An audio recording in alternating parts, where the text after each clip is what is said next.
Okay, I think this is great knowledge, and also sitting amongst your all respected fraternity teachers who are actually our future, creating our future role models, and our kids are going to be educated by you. And Aarti ji as well as Mrinalini ji, all my dignitaries on the dais. Thank you for inviting me, and I'm very confident. I get a lot of confidence after seeing you guys that our kids are in safe hands, right? So you guys are doing a fantastic job, and as you highlighted, that Mrinalini ji, that we need so many more organizations who can do the good job you guys are doing, right? Thank you. So I'll give you some update on what we do. As an organization, we are only concerned about one thing across the world in 80 countries with 600,000 employees. We are just concerned about employability, learnability, and sustainability, right? If you make this as a circle, right, it starts from learnability, employability, sustainability, employability, learnability, sustainability. Never ends, right? This is the future. Learnability, learnability, learnability. What you guys are doing every day, but you will have to little bit tweak what you do today, right? Because if you look at our last 5 years, 40% of the jobs don't exist that existed 5 years back. Look at the 5 years next, you would not be able to imagine what's going to be happening, right? In every industry, not only IT, technological revolution, artificial intelligence, machine learning, these are all new skills which we might have to give to our children. Whether they go into retail, they go into marketing, sales, whether they go into hospitality, they go into the medical side, they need learnability on new skills, hands-on experience, right? While you guys give a lot of exposure to them in academics, you teach them how to get those marks. It's also very important, I understand that. In Indian dynamics, as Madam was highlighting, that in Indian dynamics, we need to run after marks because you don't get admissions to colleges. But we are I had a meeting with the AICT chairman a few weeks back, and I told him, the kind of unemployed engineers that we are creating every year. We are creating 500,000 engineers who are unemployed every year. Do you think that we have 5.5 million unemployed engineers for social bombs? You can see the impact of an engineer who's not a college dropout. We've got a great, obviously parents have done a lot to make him an engineer, and then he's not getting into a job. He lacks employability. This doesn't start in the college. This starts way at home. I'm not even telling that starts in school, right? It starts at home. We know that the next 5 years or a decade, I'm not going to a decade because after a decade, it will be everything changed. The data science, the thing that we see today, you will not see the jobs that everybody does today, in a I would say manufacturing side, or even agriculture is going to be changing, by the way, okay, in next 10 years. And India is adopting, is coming there. So I think if you look at today, when you go at home, look at Uber today, right? Look at any organization, Google, for example. You book your Uber today, right? You have a 5-year-old son. Tell him to book Uber for you, right? Tell him to do basic stuff. We spend more time on Facebook, right? We spend more time on social media, but teach them every single thing, right? Also teach them on saving every penny because you worked hard for that. Because while you're saving, telling them please don't spend a lot, you're actually teaching them entrepreneurial skills, because you tell them that it's a very hard-earned money, right? Every penny is very important. But you also teach them everything. Don't think that they cannot do it. Don't think that they cannot go and buy something from Amazon. They need to learn all these things because they have to live in the world. It is a millennial world. I'm not even talking about millennials. Actually, you guys are teaching someone who's going to be future for us. And they're going to be much beyond millennials, right? But they need to do every single thing on a daily basis. I'll give you some statistics. We call it the 4th industrial revolution, right? We're entering the 4th industrial revolution. But Manpower Group, We call it the skills revolution, right? Across the world, right? In 80 countries, we call it skills revolution. As rightly said, everybody highlighted the same thing today.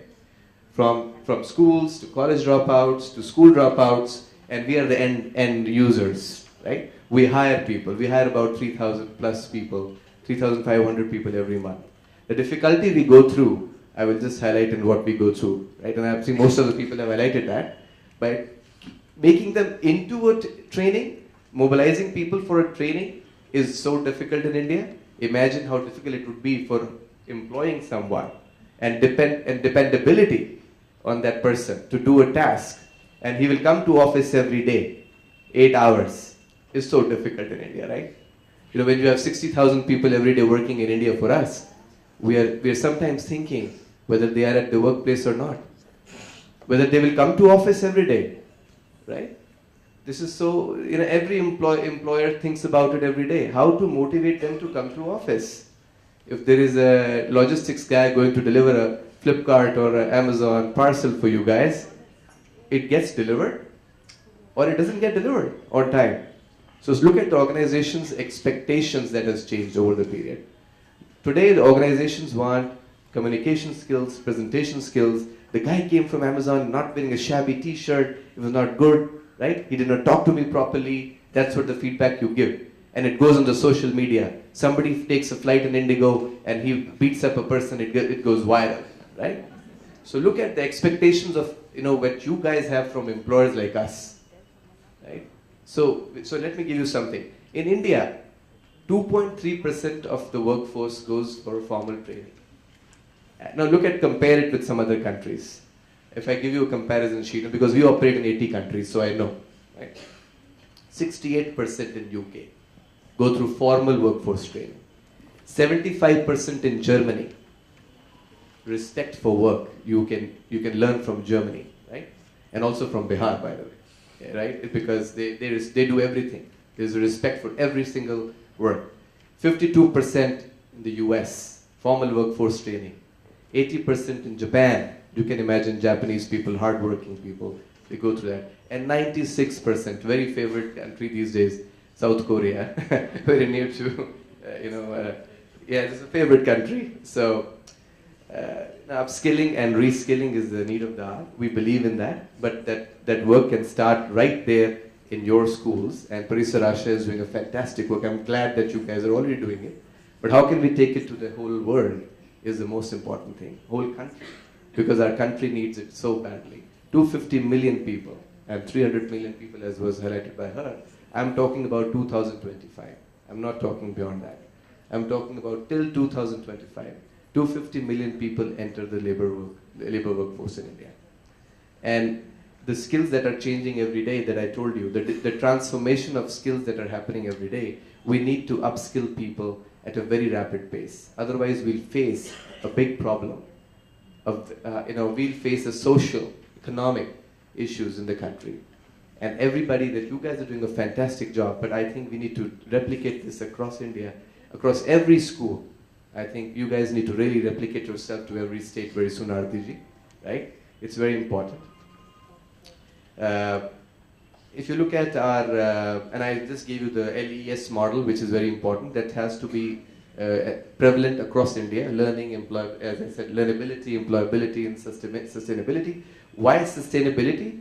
Because if you get the guy employed today, we have second, third day a person doesn't come to office. I don't like selling, Mama.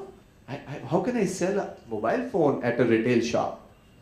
When you're selling an Apple phone, you're an Apple employee. You still feel ashamed of selling an Apple phone? But why?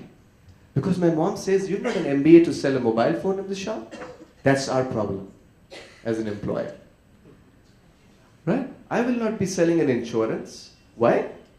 When you need insurance, when you're not well, you run to a medical insurance company, but I'll not sell insurance. It's a very difficult selling. Yeah, nobody wants to be a teacher.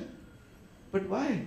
Because no, these are not good things. These are metro kids. I'll give you an example of, I was telling my co-panelists today morning about what we observed in one of our biggest programs that we recently did for engineers. We thought of doing a pilot by investing. No money charged to students. It costs about 90,000 per engineer to be actually train them on latest skills. We thought let's start with 100 people. 24 months back, exactly from now. We interviewed 6,000 engineers across the country to get those 100 kids. 6,000 engineers.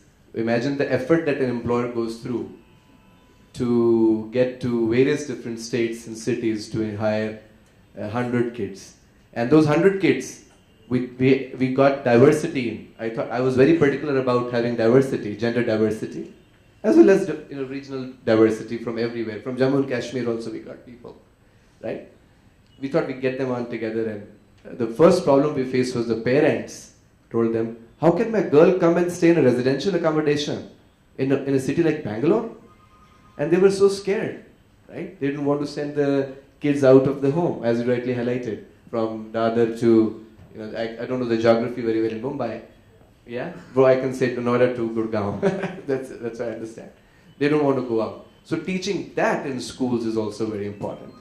Sending them on, kind of missions to a neighboring city. A very simple task, right? You can just send him to a city, a 4th class, 3rd class grader, going and staying himself for 3-4 days in a school trip. Some of you international schools have international trips as well, but that should be encouraged. And they should be told, beta, your job is not going to be here where we stay. Look at your uncle in the army. He went to 14 different states to serve the country, right? Why don't we teach that to our kids in our school? Why don't we tell them from a day that they start going to school that you're going to be going to a neighboring city for earning your living? It is very, very important to teach them the relocation ability, the agility, right? Ability to transform and change yourself. You cannot really, tell the child that your job is going to be just around 20 kilometers, right? It's not possible, right? This will never be possible. And all these kids, let me tell you, I'm very glad to announce, from those 100 kids, we had to counsel parents of the girls. Today, after 24 months, there are 1,400 kids employed by us engineers after interviewing 80,000 students across the country. But let me also tell you that those students have sustained and they have beaten the normal industry standards of attrition that we face. In IT, in engineering, we face 25% attrition in the country. This batch of 1,400 students, because they were taught in those 45 days, a boot camp, then they were taught on the job, they were taught life skills that you said, right? And in this 66 days program, we have got attrition of only 3.5%. And that's a model that when we presented to MORD and NSDC, and we have both the organizations now partnered with us. We are running some programs and we will definitely talk to you about it, how we can do it. Shishalla, you can please speak to Ms. Mrinalini. And we wanted to replicate the same role model of 1,400 to 2,000. This year will be 2,000 engineers. Out of the 60,000 people we have, the 2,000 engineers, we are nurturing it very carefully and studying this, that how we can retain them. After 1 year, we put them in another program, as I said, learnability. So we've put the selected few out of the 1,400, 10% of the workforce, back into artificial intelligence, robotics process training, the latest ones. These are millennials. Please understand the mindset of millennials. They want to do something new every day. You want to look at an app every day. You want to look at a new product with a new advertisement every day. Similarly, they also need to do something new. They need to be motivated to be on the job. And that's why the retention policies. That's why the compensation that we have decided for these people is all after 6 months, 1 year, they keep getting their bonuses. And the bonus is reinvested into the retraining. And they're still with us. Right? So this is how I think we need to do as an employer in the country. Thank you.